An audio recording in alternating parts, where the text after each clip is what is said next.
Hello student, मैं एकता सिंह आप सभी का ज्ञान चैतन्य चैनल में बहुत-बहुत स्वागत करती हूँ। आज के इस टॉपिक में हम 10 क्वेश्चन करेंगे जो कि यूजीसी नेट में आने की ज़्यादा संभावना है। तो शुरू करते हैं।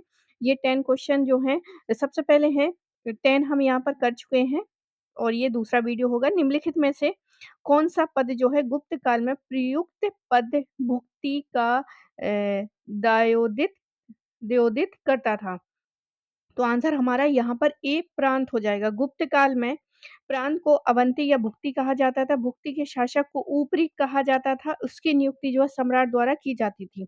उल्लेखनीय है कि ऊपरी पद प्रायः राजा या राजकुल से संबंध लोगों को प्रदान किया जाता था, परंतु कभी-कभी अन्य योग्य व्यक्ति भी यह पद प्रदान किया जाता था। अन्य लोगों को भी ये दे दिया जाता था। अगला क्वेश्चन है अभिकथन और कारण में निषाद जो मूलतः आदिवासी थे, बौद्ध मतावलंबियों के लिए अछूत थे।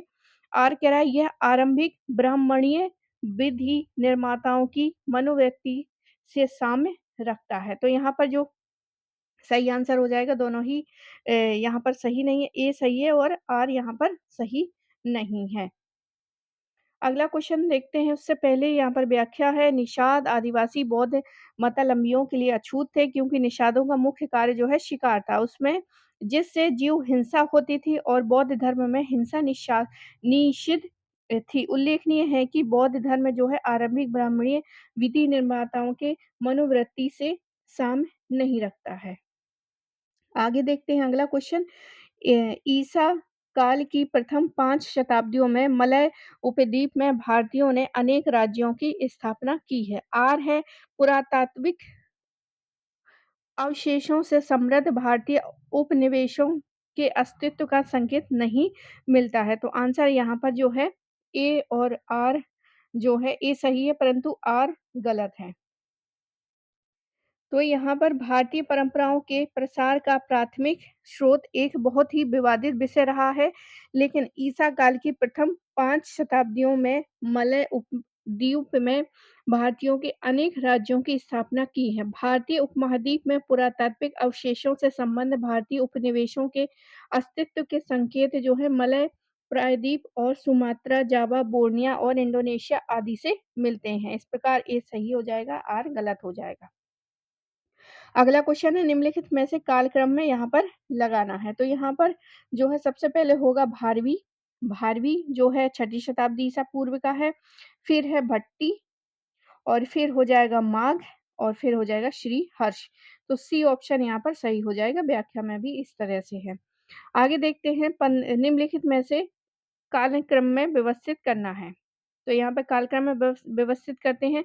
सबसे पहले धर्मपाल आ जाएँगे, फिर उसके बाद जो है वत्सराज आएँगे, फिर उसके बाद मिहिर भोज और महेंद्र पाल। तो सी ऑप्शन यहाँ पर सही हो जाएगा।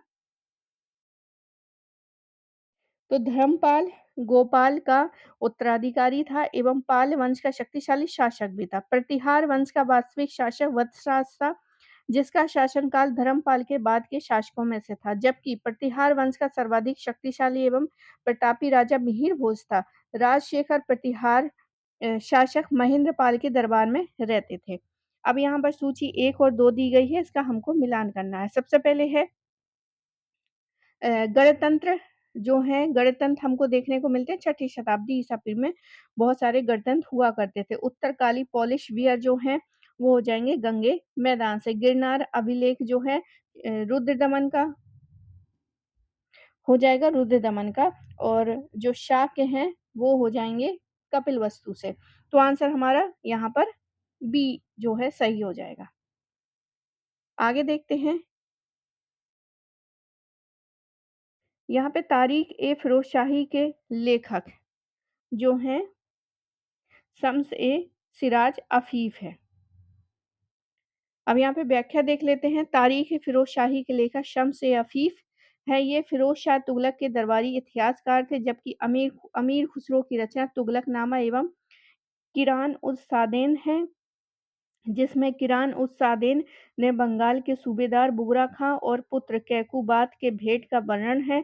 विदित है कि फ़िरोज़ शाह तुगलक की रचना जो है फ़ुतूहात-ए-फ़िरोज़ शाही आत्मकथा है। आगे देखते हैं अगला क्वेश्चन अमीर हसन आला सिजिजी द्वारा संकलित कृति जो है फ़वायद उल फ़ुआद निम्नलिखित में से किसके डूइंग एंड सेइंग का अभिलेख है? तो आंसर हमारा क्या हो जाएगा? शेख निजामुद्दीन औलिया। शेख निजामुद्दीन औलिया अमीर हसन आला सिद्दी द्वारा संकलित कृति फ़वायद उल फ़ुआद नामक ग्रंथ में निजामुद्दीन औलिया की मजलिसें संकलित है। इस ग्रंथ का मूल उद्देश्य जो है औलिया के वचन और एवं कर्मों का प्रकाशन करना था। विदित है कि निजामुद्दीन औलिया भारत में चिश्ती संप्रदाय के एक महत्वपूर्ण सूफी संत थे।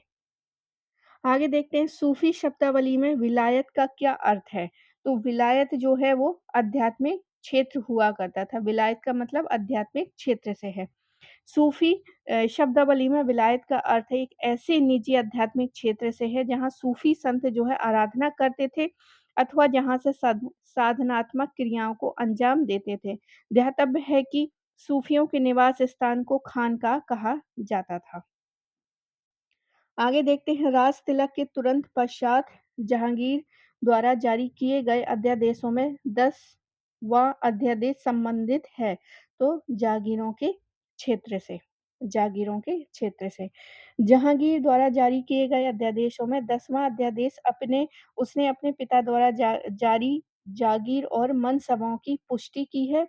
जागीरदारों के क्षेत्र की पुष्टि करके उन्हें पदोन्नति प्रदान की गई है। विदित है कि नवंबर 1605 में आगरा के किलों में अपने राज तिलक के समान नसरुद्दीन मोहम्मद जहांगीर बादशाह गाजी उपाधि धारण की तथा राज्याभिषेक के अवसर पर जहांगीर ने 12 अध्यादेश जो है घोषणा जारी करवाई थी। अगला अब यहाँ से 10 क्वेश्चन हो गए, अब हम बाकी जो है अगले उसमें करेंगे। तो आई होप आपको ये वीडियो पसंद आया होगा, पसंद आया तो प्लीज़ लाइक करें, शेयर करें, सब्सक्राइब करें। मिलते हैं हम एक और वीडियो के साथ। पूरा वीडियो देखने के लिए आप सभी का बहुत-बहुत धन्यवाद।